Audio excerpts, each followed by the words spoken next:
శ్రీ వరలక్ష్మీ వ్రతకథ ప్రారంభము.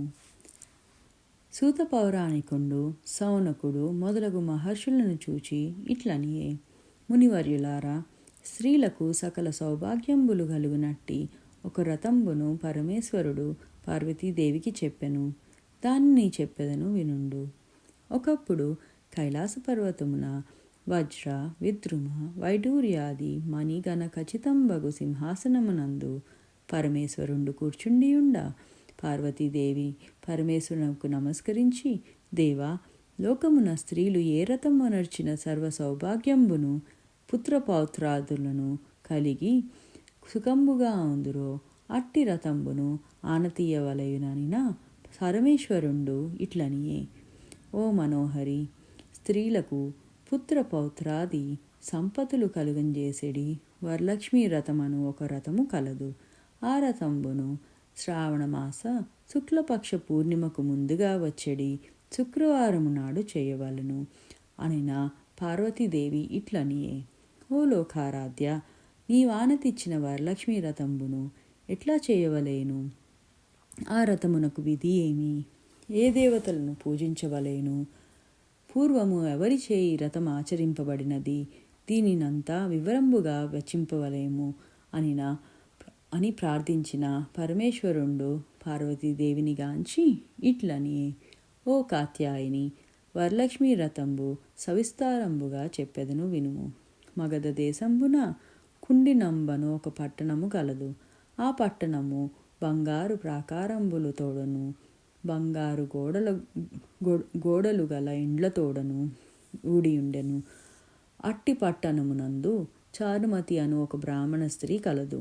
ఆ వనితామణి పెనిమిటిని దేవునితో సమానంగా తలంచి ప్రతిదినమున ఉదయంబున మేల్కాంచి స్నానంబు చేసి పుష్పంబులచే పెనిమిటిని పూజ చేసిన పిదప అత్తమామలకు అనేక విధంబులైన ఉపచారములు చేసి ఇంటి పనులను చేసుకొని గయ్యాలిగాక మితముగాను ప్రియముగాను భాషించుచూ ఉండెను.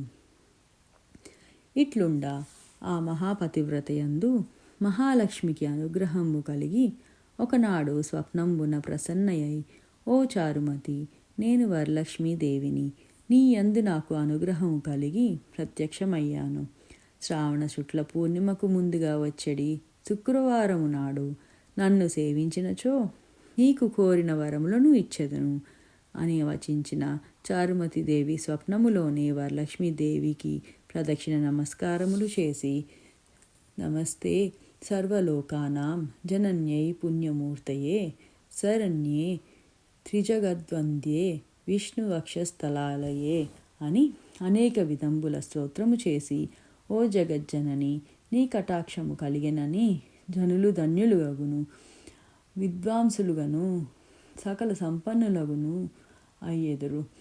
నేను ఆ జన్మాంతరమున చేసిన పుణ్య విశేషంబు వలన నీ దర్శనంబు నీ పాద దర్శనము నాకు కలిగెనని నమస్కరించెను. మహాలక్ష్మి సంతోషము చెంది చారుమతికి అనేక వరములిచ్చి అంతర్ధానము నొందెను. చారుమతి తక్షణంబున నిద్ర మేల్కొని ఇంటికి 4 ప్రక్కల చూచి వరలక్ష్మీదేవిని గానక, ఓహో, మనం కలగంటిమా అని ఆ స్వప్న వృత్తాంతమంతను పెనిమిటి, మామగారు మొదలైన వారితో చెప్ప, వారు ఈ స్వప్నము మిగుల ఉత్తమమైనది.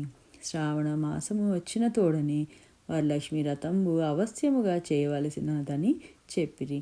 పిమ్మట చారుమతి దేవియును స్వప్నంబున విన్న స్త్రీలు శ్రావణ మాసమున ఎప్పుడు వచ్చునా అని ఎదురు చూచుచుండిరి.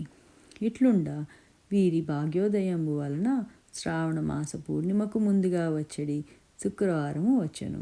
అంతా చారుమతి మొదలగు స్త్రీలందరూ ఈ దినంబే కదా వరలక్ష్మీదేవి చెప్పిన దినమని ఉదయంబునే మేల్కాంచి స్నానము చేసి చిత్రవస్త్రంబులు గట్టుకొని చారుమతీదేవి గృహంబున ఒక ప్రదేశమునందు గోమయంబుచే అలికి మండపం ఏర్పరిచి అందొక ఆసనంబు పైచి దానిపై బియ్యము పోసి కలసం ఏర్పరిచి అందు వరలక్ష్మీదేవిని ఆవాహనము చేసి చారుమతి మొదలగు స్త్రీలందరూ మిగులు భక్తియుక్తులై సాయంకాలమున పద్మాసనే పద్మకరే సర్వలోకైక పూజితే నారాయణ ప్రియే దేవి సుప్రీత భవ సర్వదా అను శ్లోకముచే ధ్యానవాహనాది షోడశోపచార పూజలను చేసి 9 సూత్రములు గల తోరములను దక్షిణ హస్తములను కట్టుకొని వరలక్ష్మీదేవికి నానావిధ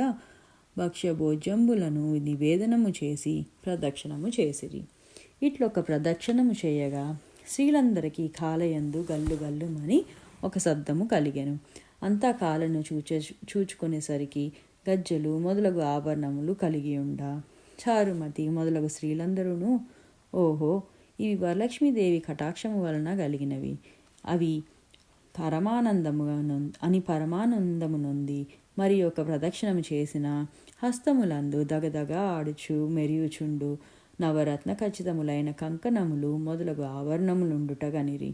ఇంక చెప్పనేలా 3వ ప్రదక్షిణము గావించిన తోడనే ఆ స్త్రీలందరూ సర్వభూషణ అలంకార భూషితులైరి. చారుమతి మొదలగు ఆ స్త్రీలు గృహములనెల్లా స్వర్ణమయములై రథ గజ తురగ వాహన